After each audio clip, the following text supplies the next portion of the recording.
할렐루야. 우리 주님의 은혜 안에서 내 안의 죄성과 싸워 승리하는 복된 날이 되시기를 바랍니다. 오늘 말씀은 사무엘하 13장 10절에서 21절입니다.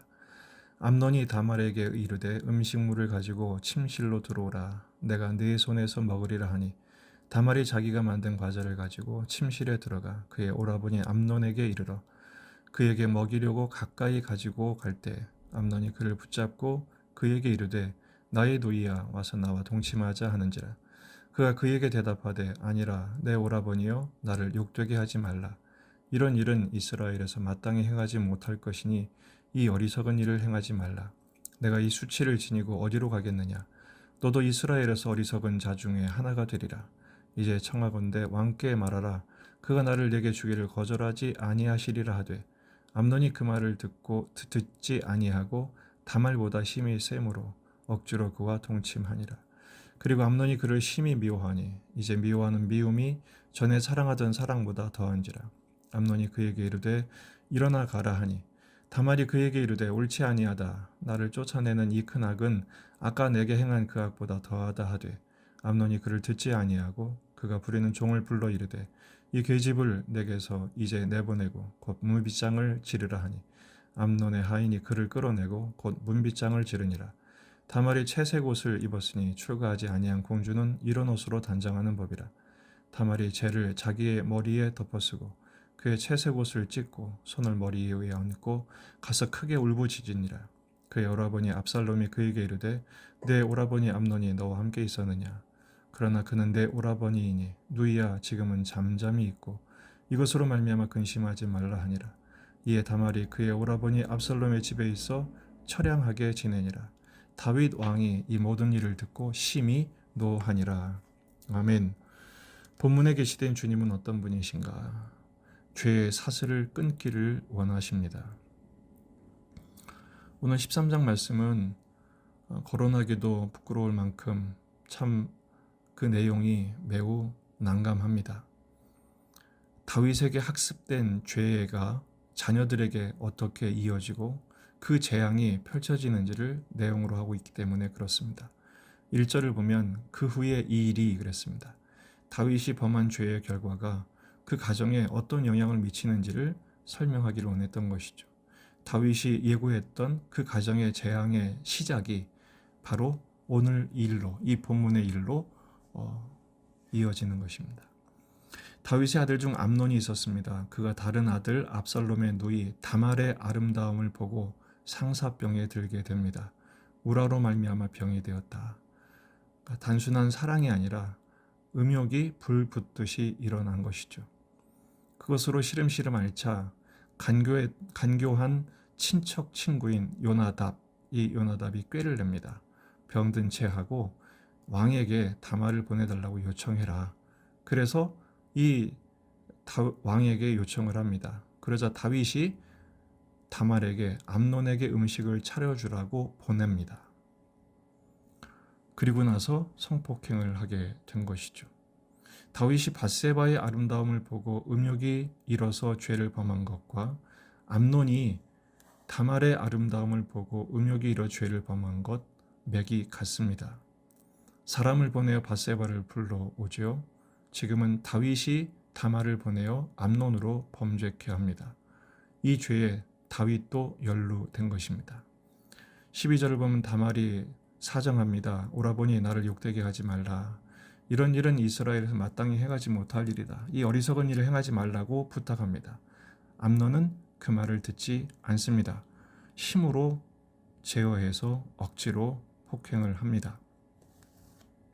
그리고 나서는 심히 미워하죠. 전에 사랑했던 것보다 더 미워합니다. 이것을 보면 암논은 다말을 정욕적으로만 상대했던 것입니다.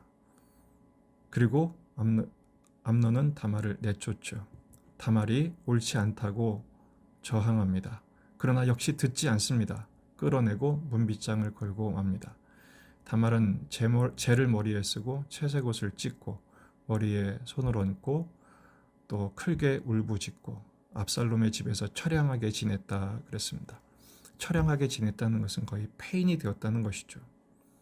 그때 오빠인 압살롬이 20절에 이렇게 말을 합니다. 그는 오라버니니 누이야 지금은 잠잠히 있고 이것으로 말미암아 근심하지 말라.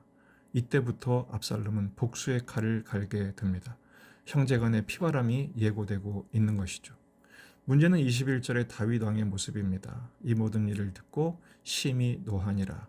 화만 내고 별다른 조치도 책망도 위로도 없습니다. 원래 레위기 20장 17절을 보면 형제가 자매의 하체를 범하게 되면 부끄러운 일이기 때문에 민족 앞에 끊어지게 되어 있습니다. 크게 그 죄에 대한 징계를 내렸어야 했죠. 그리고 상처 입은 다말을 위로했어야 했습니다. 다윗은 무력하게 화만 내고 맙니다. 왜냐하면 자기도 연루되어 있었고 또 자기가 행한 일이 반복되는 것을 보면서 떳떳이 나서지를 못한 것이죠. 이것 때문에 다윗의 집안에 다음에 큰 재앙을 불러오게 됩니다. 왜 성경은 이렇게 죄의 냄새 가득한 일들을 기록하고 있을까요? 교훈이 있기 때문입니다. 인간은 욕망을 이길 능력이 없습니다. 다윗조차도 그랬고 그의 아들도 마찬가지며 우리도 예외는 아닙니다. 왜 그렇습니까? 우린 죄로 말미암아 전적으로 타락한 무능한 존재이기 때문에 그렇습니다. 그래서 우리는 하나님의 은혜가 전적인 은혜가 필요한 존재입니다. 이 죄의 사슬이 우리 안에 계속되지 않기 위해서는 어떻게 해야 할까요? 첫째는 철저하게 경계해야 합니다. 시인의 고백처럼 내 앞에 죄가 항상 있음을 인식하고 말씀 앞에 자신을 살펴야 했지요. 시편 1편 1절을 보면 복 있는 사람은 악인의 꾀를 따르지 않는다 했습니다. 죄인의 길에 서지 않고 오만한 자들의 자리에 앉지 않는다 했습니다. 암논은 이 하지 말아야 할 세 가지를 다 하고 있었습니다. 죄인의 길을 걸었죠. 정욕이 따르는 길을 갔습니다. 또 악인의 꾀를 따랐습니다. 요나답의 좋지 못한 꾀를 그대로 차용했습니다. 오만한 자의 자리에 섰습니다. 힘을 동원해서 약자의 탄원을 듣지를 않았습니다. 그래서 우리는 항상 깨어 있어야 합니다. 주님도 시험에 들지 않도록 깨어 있어 기도하라고 말씀하셨습니다.